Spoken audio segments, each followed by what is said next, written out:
The following is a KPB Media Works production.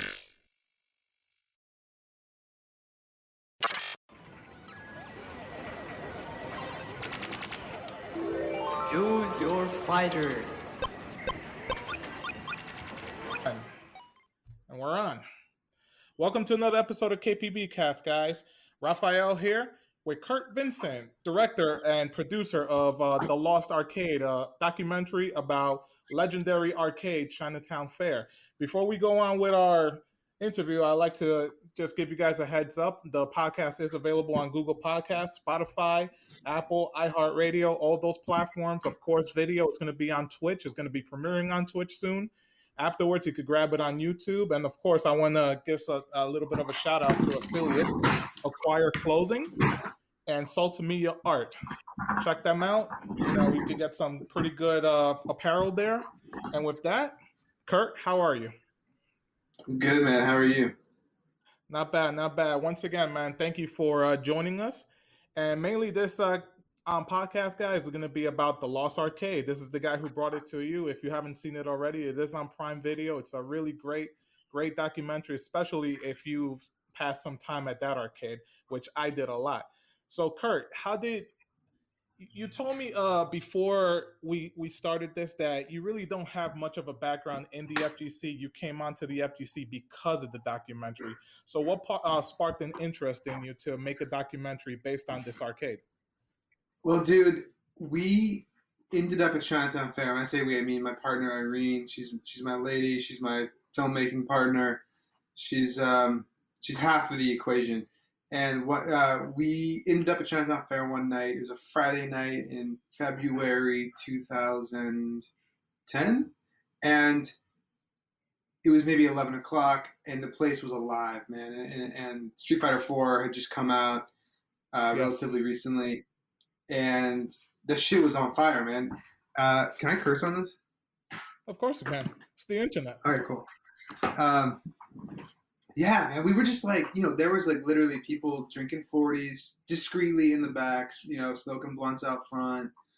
And at the same time, it was like really welcoming and just positive energy in the whole place.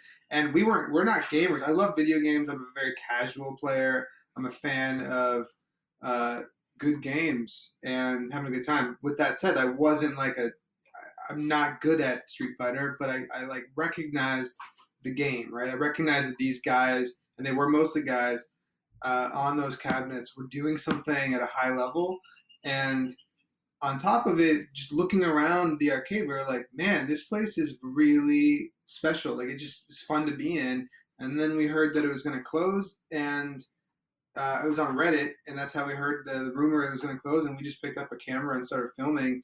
That's how I met a few of the guys. I met Anthony Callie, who goes by Helgen, and Henry Sen, who Golden Sen, legendary New York player and Open Next Level. Those guys sort of introduced us to the fighting game community, and that became really inspiring to us.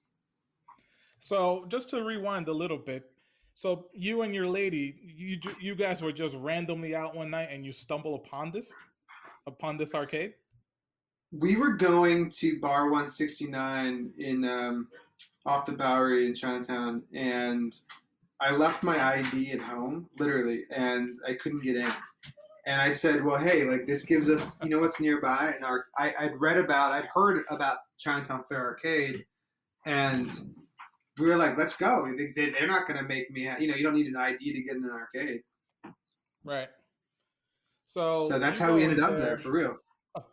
You go in there and you said it yourself, you see this atmosphere, and that's actually one of the things I do enjoy about the film. Even though maybe a lot of people don't really like it, because I've had plenty of other guests on this show talking about that arcade. Even though it was grimy, dirty, it was still a welcoming feeling. And you said you met some of the guys there, like Henry Sen and Anthony, and they introduced you to what competitive gaming is. And Right. Let's take each one. I would like to take each one. Anthony, right off the bat on the documentary, I like to think he's more like a setter for it. Like, you see him taking all these photos. Like he said it himself, he wants to document this because at the Right. time, not many people wanted to grab a camera and started taking photos. Because like you said, it was closing down, and that really hit home with a lot of people. But even so, when you just like you still only had a fraction of a time of the time a lot of those guys and girls in there had. Hmm. Was it the family?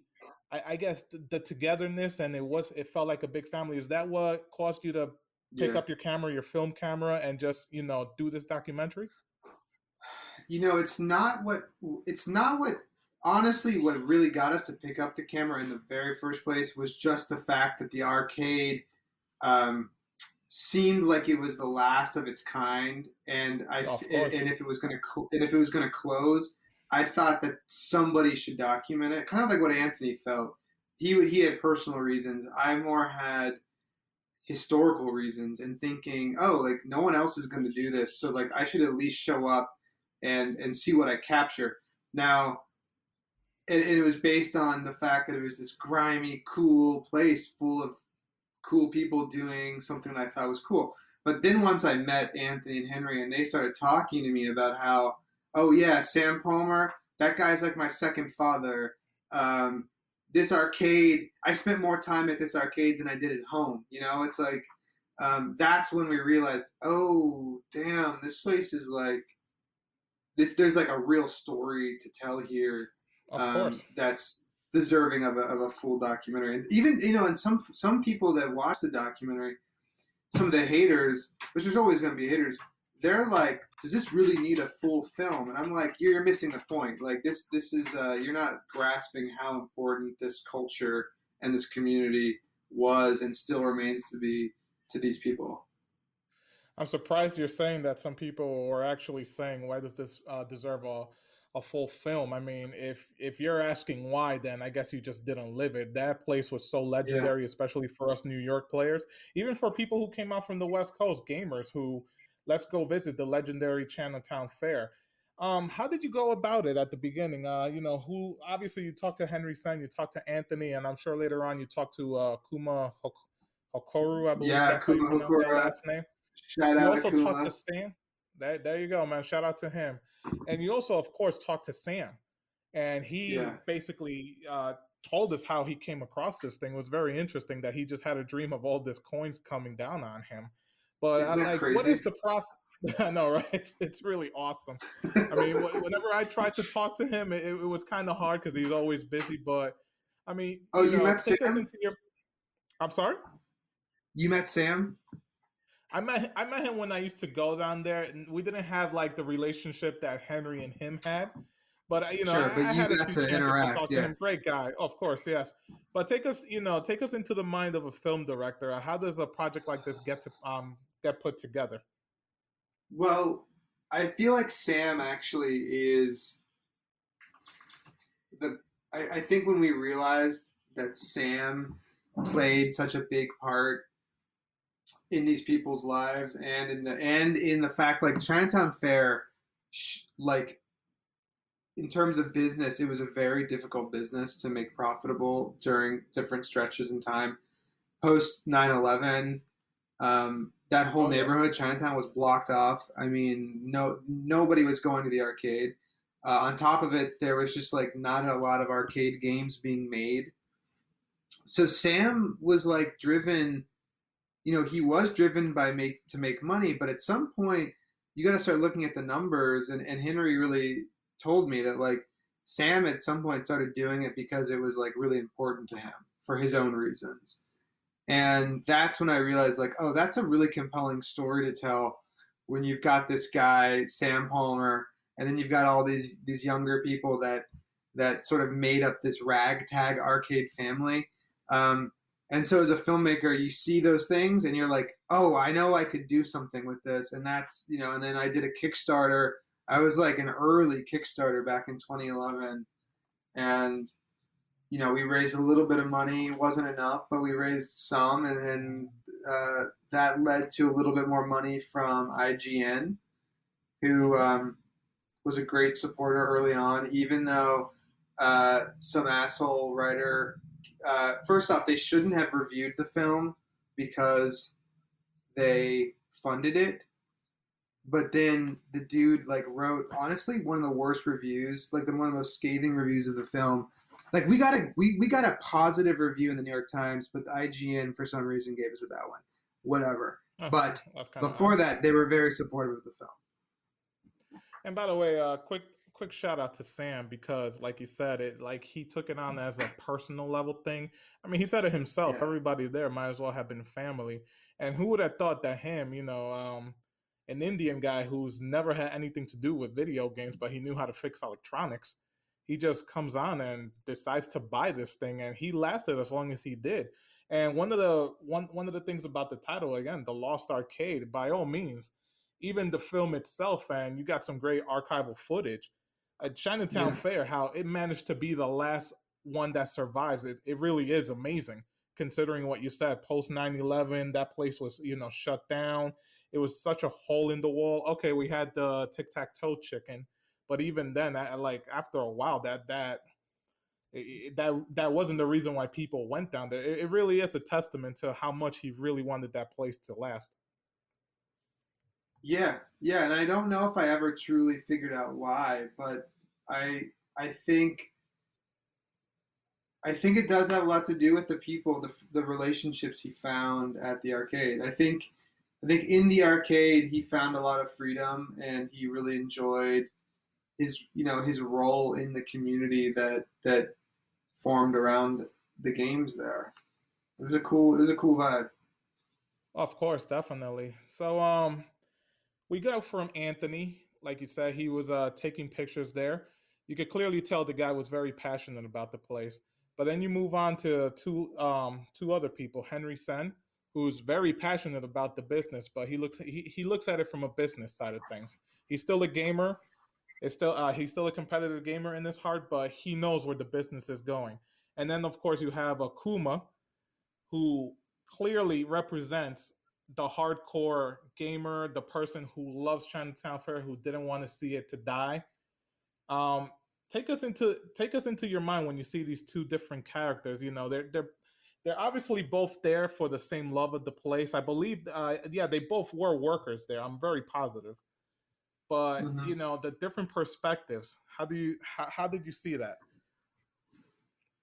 Well, Henry, right away, we knew Henry had to be a main character in the story of Chinatown Fair, because Sam didn't know the games, right? Sam was like a businessman and managed. He really could run it, right?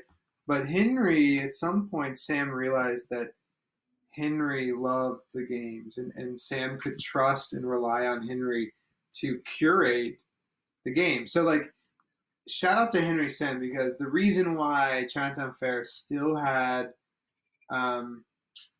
certain games like Miss Pac-Man, or certain obscure fighting games like Neo Geo Cabinet and stuff like that. Dude, that the reason why those games were there was 100% Henry. Sam allowed it, but Henry made sure, like, to have a good arcade, you got to have the classics, even if they're not going to make a ton of money, right?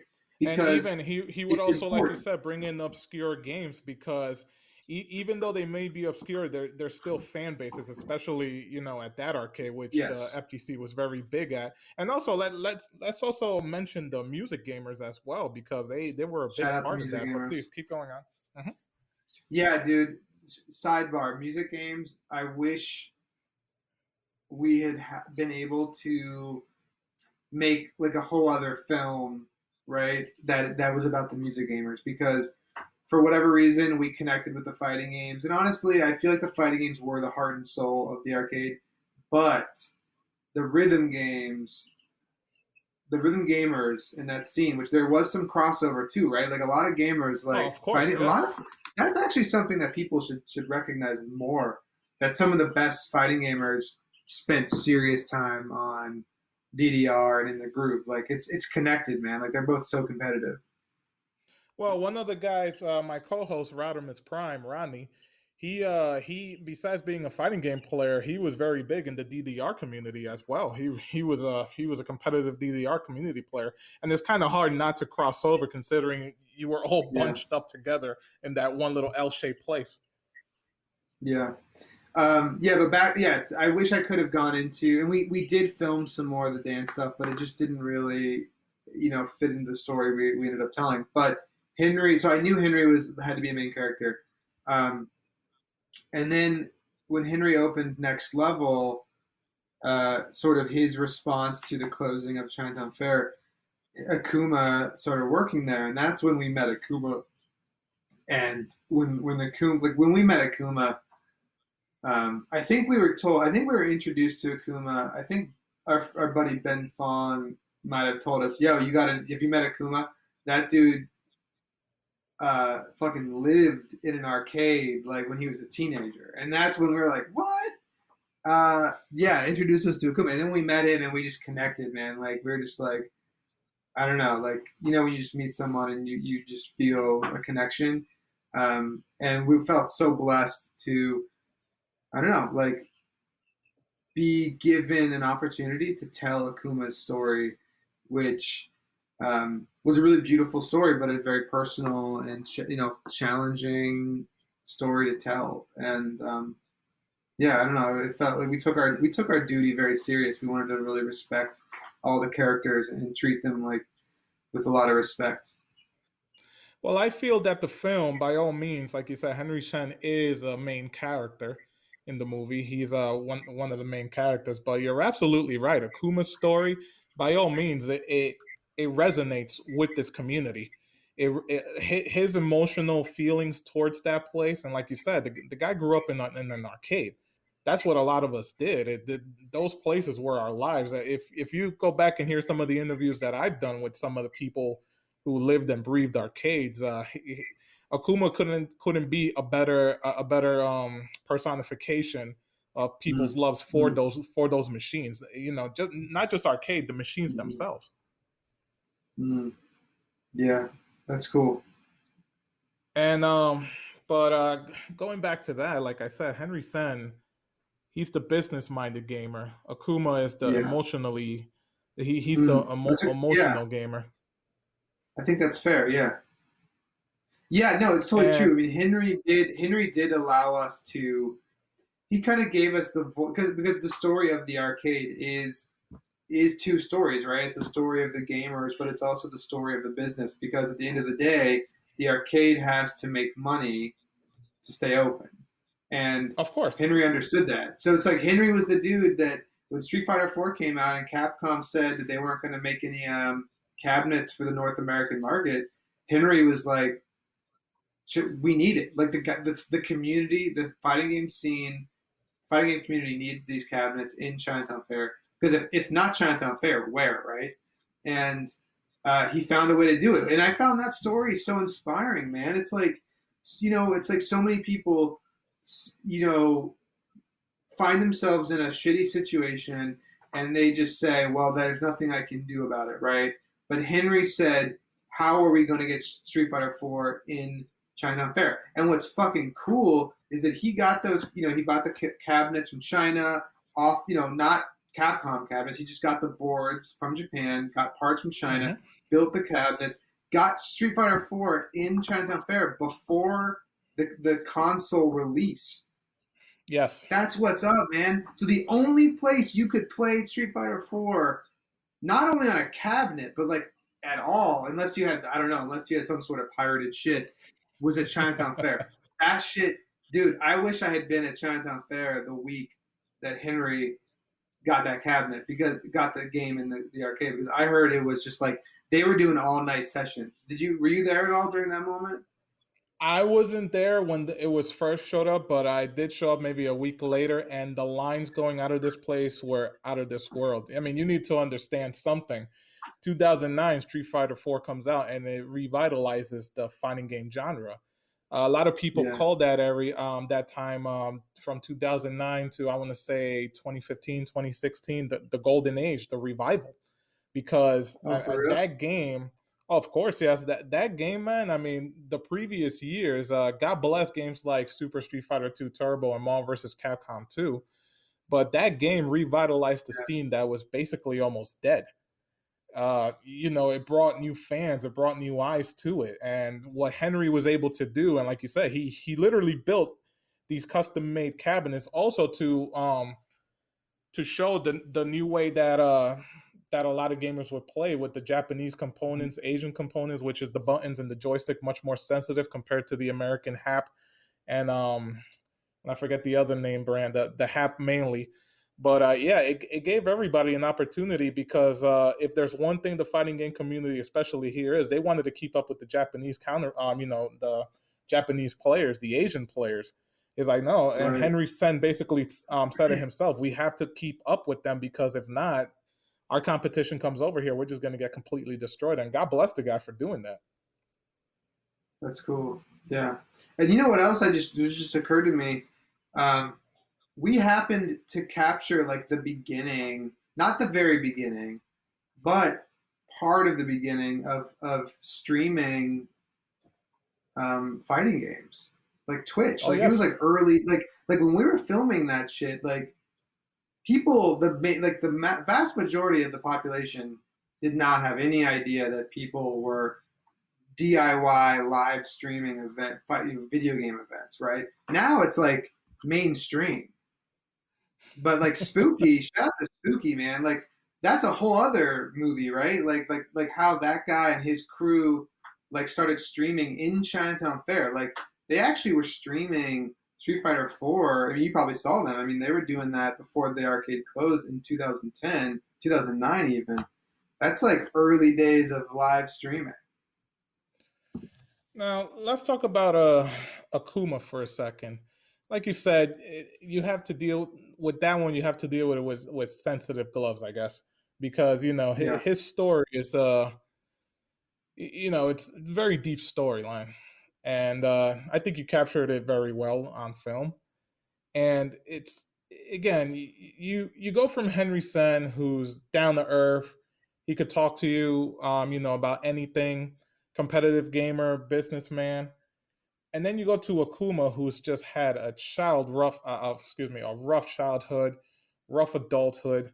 Like, how do you approach that? Because a lot of people would see a guy like him and would think it's like, oh no, I'm not. It's like he looks like he's Mm. having a bad day, or it's like I don't want to mess with this guy. Even though he did work there, I'm sure everybody loved him, whoever worked there. But again, like you said it yourself, how do you approach that subject? You know,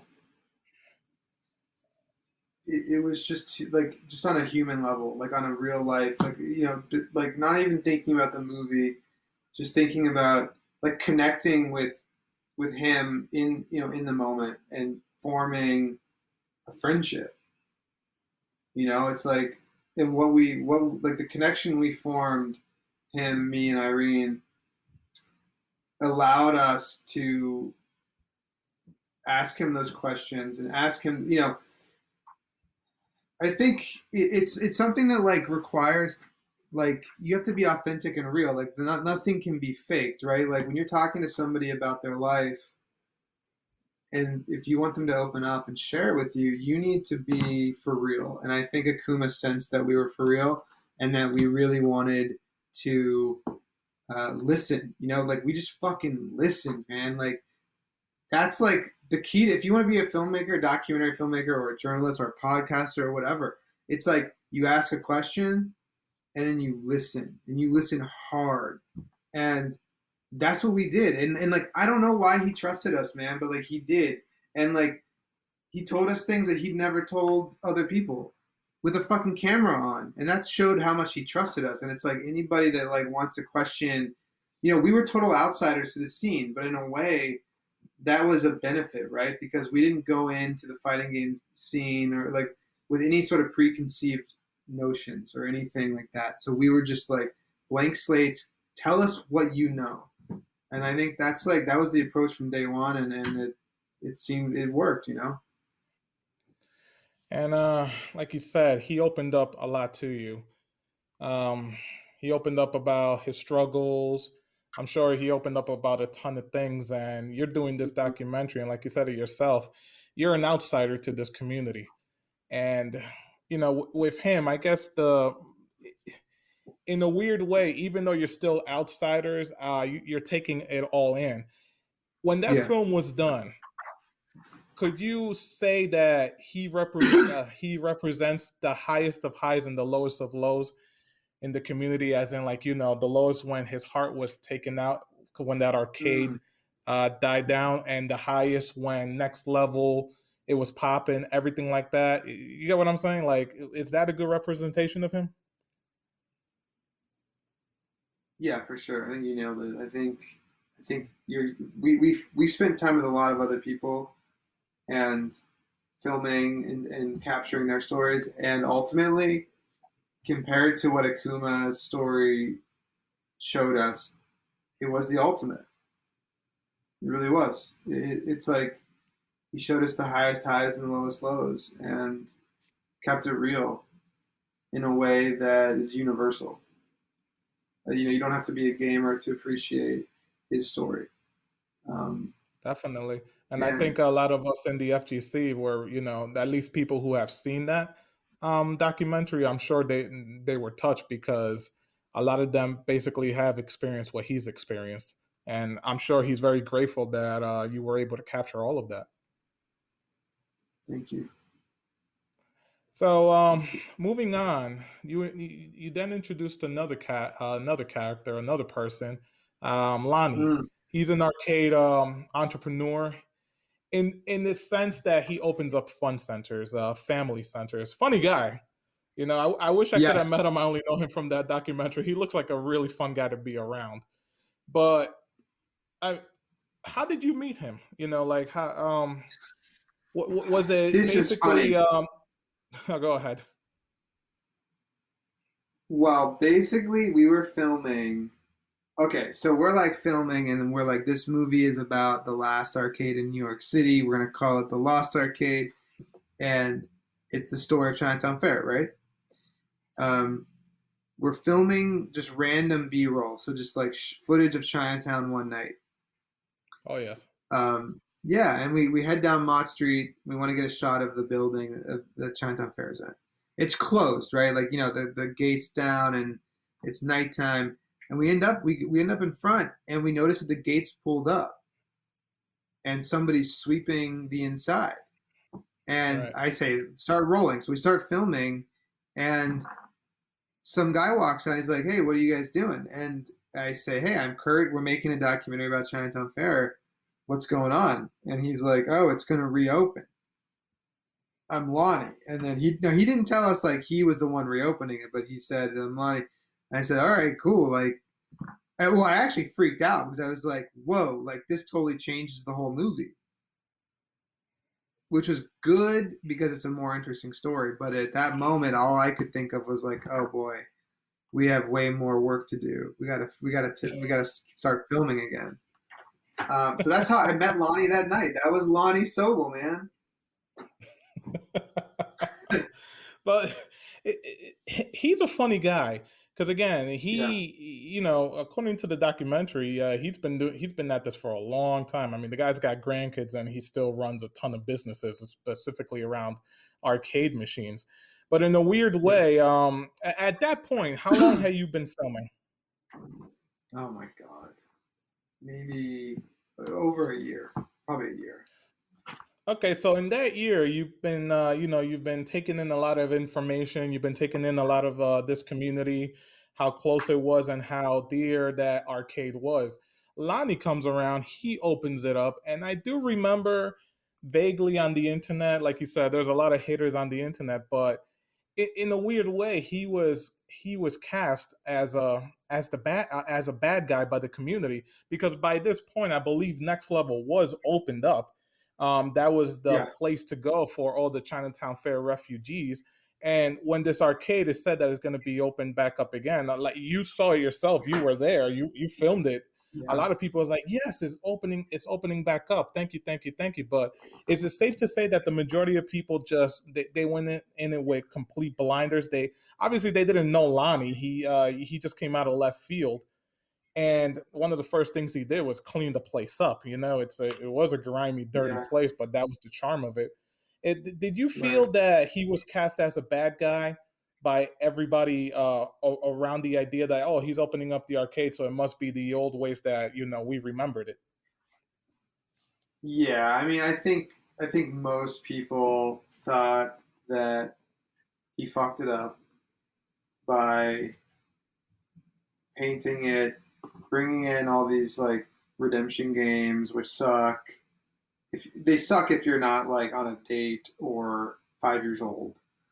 Um, his whole idea of what the new Chinatown Fair arcade will be was so different than what Sam had and that the community was used to. Um, But so is yeah, that I his think it's fair fault? to say yes and no.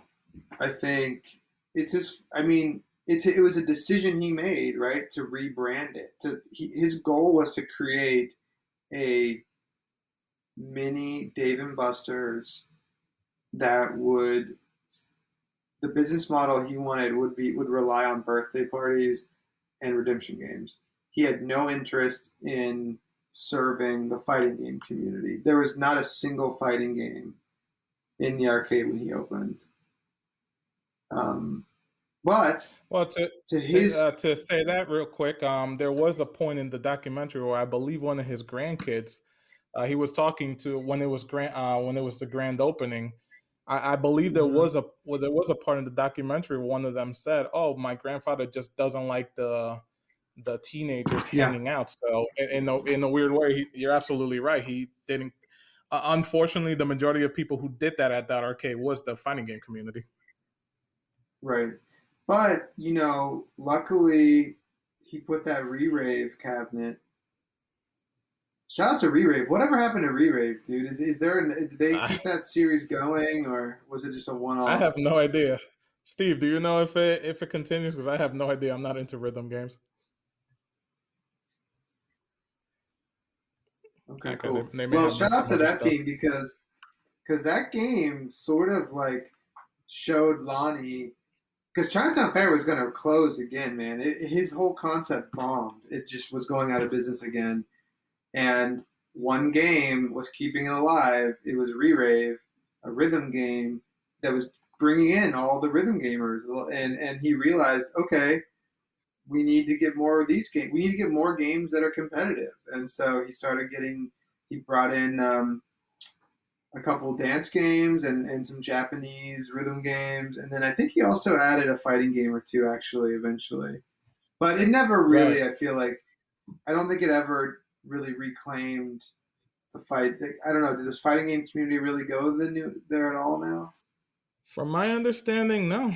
I mean, there's no reason Yeah, for them to had ever gone back there.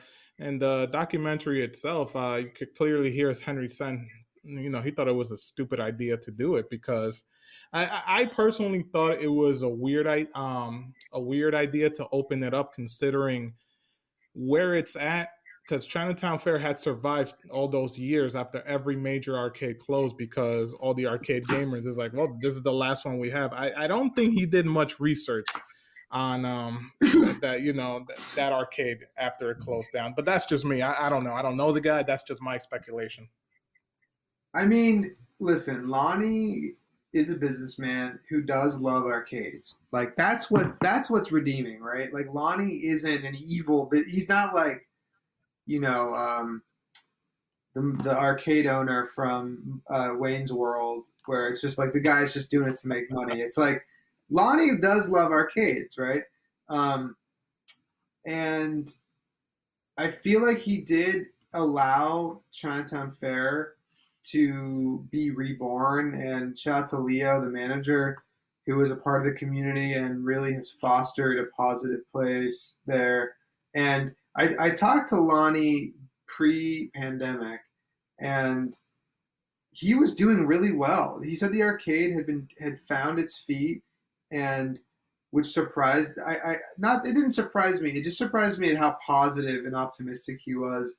And he was even trying to figure out if they could expand the footprint, into the building next door somehow. Right, right. So I heard about so I that. mean Yes.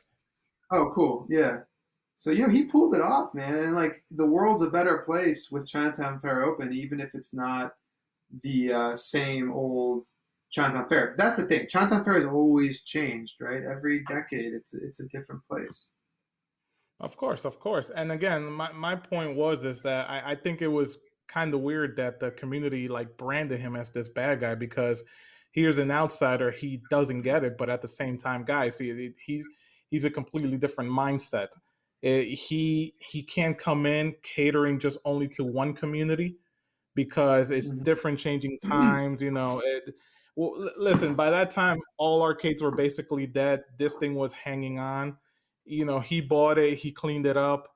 It's loved by a lot of people. We're clearly showing the documentary. The rhythm gamers, they loved it. They loved the atmosphere. Even some of the FGC, some of the guys who mentioned Yeah. it, it's like, hey, listen, this is what it is. It's a family center. There's no drama. There's nobody fighting. And what's wrong with that? I just think it was Mhm. it was very what's the word I'm looking for? It was wrong trying to for the community itself. Not that you did it, but it was wrong at the time that I think they branded him as the bad guy just because Yeah, he we wasn't tried, catering to them. right, and we didn't want him to be this like villain, but at the same time, you had to show that he is an outsider and he did change this place that meant a lot to these people, and it like you said, it had to happen, right? Like, Yes. it had to happen one way or another. And I just, it's an emotional response, man. Like, I think people were so deeply emotionally connected to the memories in their life of this place, and that's just like life, right? Like, things don't last forever, and when you go back to like those places that you grew up going to and they're different, you're always going to kind of like say, oh man, fuck that, like it was better back in the day, right? And it was Of better course. back in the day for you, but like there's a new you at the Chinatown, right? There's a new group at Chinatown Fair, and they are getting exactly what you got out of it, and that's beautiful. And Of that's, I course. hope we showed that too. We kind of showed like, oh, like Lonnie kind of fucked it up for the old people, but like, he didn't do it to be mean. He did it to just because he's like, I have an idea to try to save this place, and he did allow it to become something else. Now it's less clean, right? Like, there's graffiti on the walls now, and it's feeling more, that old spirit. It's like the ghosts are coming back.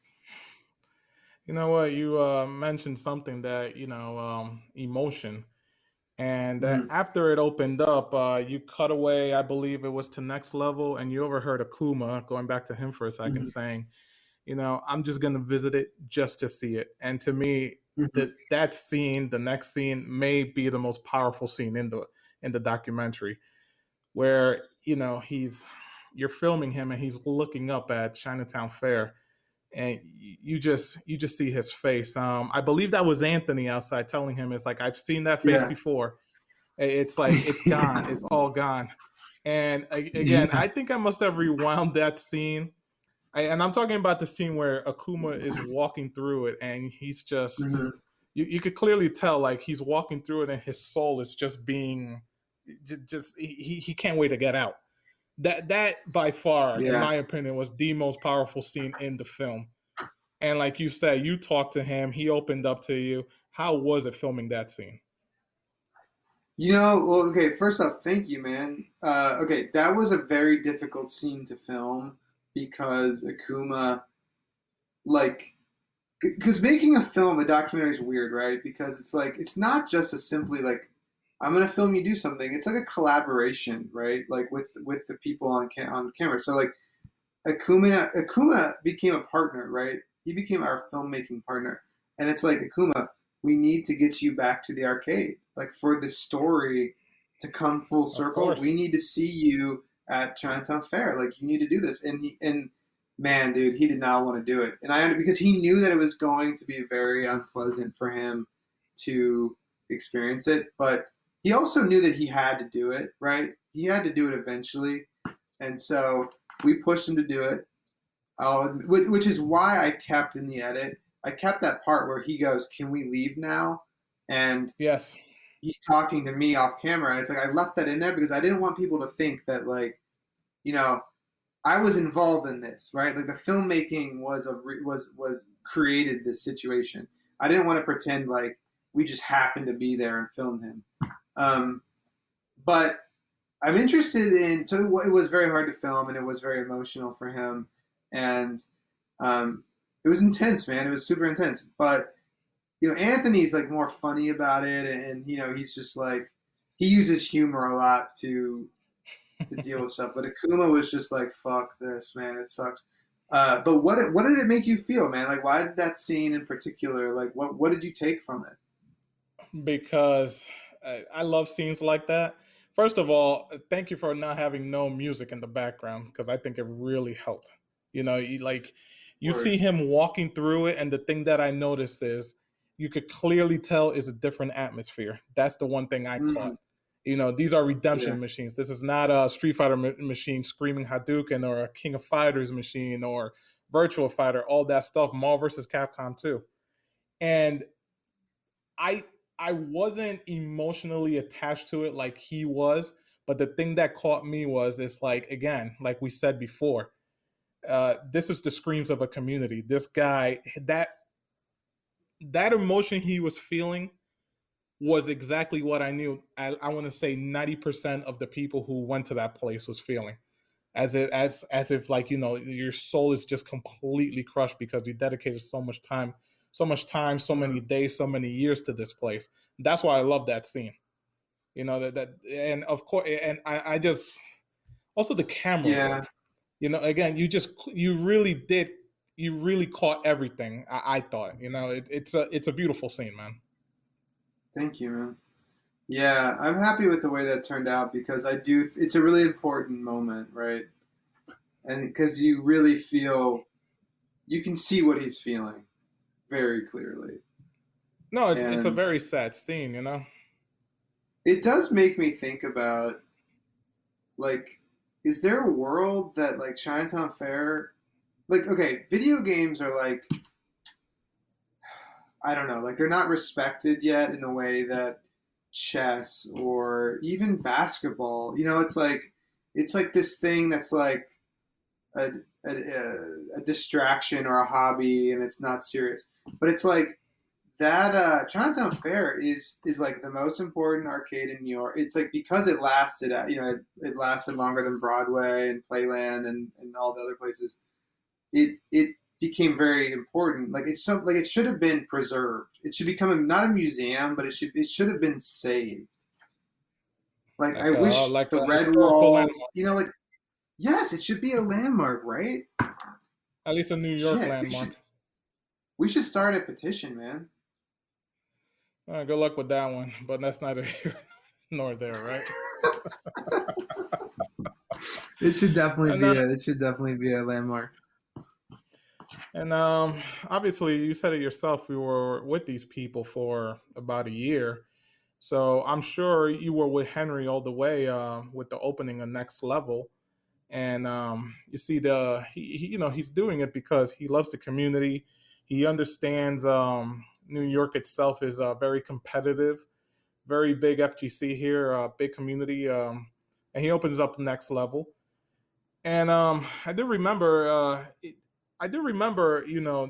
Henry going over when I believe it wasn't fully opened yet, but I saw him talking to Lonnie. And did you feel that Henry may have been bothered by this thing being opened again, and just like Akuma, just like I don't know, I just felt that he was just bothered by it. Was it mainly from the fact that this guy was going to be competition, or it's just another one of those? Is he another one of those that it's like this thing should have stayed dead? I'm no longer here. He dedicated so much time of his life there, but what was it? I think it was partly like yeah, he saw it as competition, and I think he would tell you that that's why he was upset. But I think it was deeper than that too. I think it was he always I don't know. I think part of him saw that he would one day run Chinatown Fair, or like it was his rightful place. I think he'd earned it You at a know certain what? I point. didn't even think about that. You're absolutely right. Like he was the rightful heir to it. Yeah, because he played. He was like Sam's right hand man, and really kept it going and worked on the machines. I mean, he started working there when he was like a kid, sweeping the floors for $5 a day or whatever. Yes, So it yes, was it just was. really A lot of emotional. people. It was upsetting for him to see somebody else take it over and make it their own. And I think he wished he had the opportunity to do that. It's funny you say that, and I completely forgot about that. Like a lot of people forget how long Henry's worked at Chinatown Fair. He I mean, I believe he was there about 10 plus years, or maybe even 15. But you know what? God bless him. He opens up Next Level. He brings the community with him, even though it's a little bit far away in Brooklyn. That's just me coming from Mm-hmm. Westchester. But he's able to manage to, keep this community together. You were there at Next Level. Obviously, very different. Now you have sit down. You have the cabinets there, obviously, but now it's more new generation gaming, new generation casual gaming, as some people like to call it, where basically it's you bring your own controller, you have a monitor. Arcade machines are just no longer there. And again, you were there. Did you feel the same emotion and love that a lot of those players felt at Chinatown Fair, or basically at this point, it's a brand new generation of gamers coming in who never experienced that? Well, what did you feel? I think it definitely had the similar spirit to Chinatown Fair, but it was Henry's version, right? And Henry is such a serious competitive gamer. I feel like he was really like the sensei of that he was like it was like a dojo he made. He actually talked about it in those terms. He wanted to make a place for people to come together and train. He wanted people to take it very seriously and respect it as a sport. But there was still like the other side of it, which was a social element. It's like this is a place for people that that are passionate about fighting games to come together and hang out and talk about it and just like share their life, have some fun together. So I felt like that was still the same. I do feel like it, having the cabinets and having quarters or swipe or whatever, it is a different vibe than just TVs with the controllers. It's not the same, but and I don't know why, but there's just something to it about having like a big machine and having people gathered around it watching.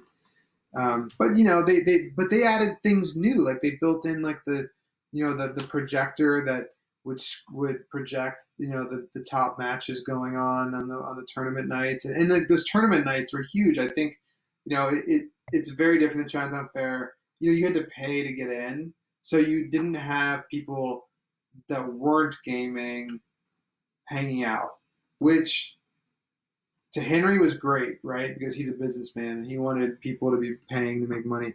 But you do lose out on the vibe, right? Because there's a lot of cool people that like myself, like I wouldn't have. I don't know if I would be able to walk. I wouldn't pay to enter Next Level, maybe, but if Chinatown Fair had charged me to go in, I don't know if I ever would have made the movie. So you are losing out on some of the vibe by charging admission, right? It's different, but Well, of course, the future. because one thing that arcade machines do, and even pinball machines, it's you hear the sounds that draws people in. You hear buttons being mashed as loud as they were. You hear pinballs going around. You see these lights, and that was the magic of arcades. Like you said, you lose something because now a place like Next Level, okay, it's a dojo, it's a training dojo for a lot of the competitive gamers, but at the same time, it's hard to draw in somebody new who Yeah, who, hey, maybe this is going to be the future. I mean, the most perfect example would be the rhythm gamers. I believe his name was Jose Irizarry. I mean, he even mentioned it. He was playing at the new Chinatown Fair, and a bunch of kids came in because they were just intrigued about what the heck is going on in here. So it's obviously yeah, two different models of business, right? yeah, exactly. Yeah, you totally nailed it. Yeah, I guess that makes sense, right? I mean, that's why I think rhythm gamers started gravitating towards Chinatown Fair, and there was a moment where Next Level had the in the groove machine that used to be at CF, and that was fun, but it took up a lot of space, and I don't think it really served Henry's overall mission, which was to really serve the fighting game community. And again, the documentary was very good. And I guess one question, because somebody did ask me to ask you about it. Sure. Chinatown Fair was well known for a lot of characters in there. We're talking about some Sanford Kelly, top New York player. Yipes, a lot of fighting GM. Again, just a lot of top players. Just in and out of that place. And somebody had wanted me to ask, it's like, why were you approached or so for maybe possibly having those people be the characters, or right away? And did you see it's like, you know what, everybody already knows them, even though they do have history here? Guys like Henry and Akuma would be much better storytellers. Let us know about that. Yeah, no, it's oh I feel really bummed, especially about not having Justin Wong in the film. He was living in California at that moment. Um, but regarding the other guys, I don't know, man. Like, I think because we were outsiders and we were making a story, making a film that we wanted, like we could only make the film we knew how to make. And while I respected Yipes and I respected Kelly and all the other, and Chris G was a rising phenom at the moment. And dude, there were so many top players, right? And but you know what? Like we just connected with the people that we connected with there, and we kind of like that's the thing. Like we didn't make the perfect movie for everyone. We just made the movie that we were like feeling in the vibe, and um, it just and also like I don't know, like it was a collaboration with Henry, it was a collaboration with Kuma. It's just sort of like you said, their stories we really connected with, and it ultimately it ultimately became a story not so much about like there's a lot of details of fighting games that I found very interesting that would that I didn't know how to make into the movie, because it would have become a much more in the nitty gritty of like gamers probably would have liked it more, but it wouldn't have been like I wanted to make a movie that like showed people that were outside of fighting games like how amazing fighting games are, and to do that like we had to like tell the emotional story, the human story, not just like the competitive story. Did you succeed in your journey doing that? I think Are you so, satisfied with the end result? for sure. Yeah, I really am. I think if it's hard for me to watch now because I just see all the things that I would do differently today, but I can definitely watch it and feel like we made the best film we could make and that we respected everybody in it. And I think I'm really glad we did it because I think it's a really important story for people to understand. And we called it the Lost Arcade because we felt like the arcade was being lost and that it should be saved. And whatever that means, in the future, whatever an arcade means. And Next Level is an example of that. Of course, of course. Hey, listen, man, Yeah. it was a lot of fun. I want to say thank you once again for coming on with us. I know, you have to run real quick, but before you go, where could people reach out to you? What are your social media outlets? Yeah, man. Thanks for having me. It was a lot of fun talking. It means a lot that the No, man, movie thank you for coming on with us. connected. Um, yeah, hit me up. I'm on Instagram, the 26 Aries. That's 26 underscore underscore Aries, Aries on Instagram and Twitter. All right, man. Thank you very much, guys. That's Kurt Vincent, director of The Lost Arcade, available on Amazon Prime. Is it available anywhere else? Yeah, yeah. It's on. You can rent it on pretty much all the different rental places, and like iTunes or Apple TV. It's on this. If you have a library card, you can watch it for free. Most likely on an app called Canopy. That's Kanopy. I'm a big fan of Canopy. It's for free. It has amazing movies you can stream. a lot of video game movies too. Yeah, man. Yeah, man, a lot of video game movies have been made. I mean, sometimes I watch Amazon Prime, and after I saw yours, I'm like, oh, look, another video game movie. Not as good as yours, I will Hopefully, say that. thank you. And Thank I'm you. just not Thank saying you. it just to be a nice guy, but yeah, a lot of them are bad. We got to do. I'm starting to feel like soon we should do a little postscript sequel. You know, like where's the scene now? Like what's happening? Hey, listen, man, if you want to do that, by all means, I would completely be behind you. I think it would be Word. awesome, especially here for the New York scene, because again, the film does mainly talk about the legendary Chinatown Fair arcade. Um, Yeah. I would definitely. I mean, why the heck not? You know what I'm saying? I think that would be awesome. Yeah. Cool. But Yeah, I'd love to listen, find man. out like what the next generation's doing. Oh, definitely, man. Especially since you captured so well the beginning of the quote unquote 2009 golden age. It would be for a great follow up. But once again, man, Kurt, I really appreciate you coming on with us. Thank you for sharing your thought process, how the movie came around. Thank you for sharing all the emotions you went through. You said it yourself. You were not, you and your partner were not hardcore gamers, but you saw a great story to tell there because every niche, and by all means, fighting games are a niche within the gaming community as a whole. Yeah, you saw what may possibly be one of the most tight knit groups there is in gaming. Oh, thanks, man. It means a lot. And once again, guys, thank you for joining us. The podcast is available at Google Podcasts, Spotify, Apple, iHeartRadio Podcast. Once again, shout outs to affiliates, Acquire Clothing, Social Media Art. Podcast, you know where to find it. Video is going to be available on YouTube and Twitch. And again, Kurt, thank you once again, man. It was a pleasure talking to you. It was really nice. I enjoyed it. Peace out. All right, man. Peace out. That was a lot of fun, guys. Take care.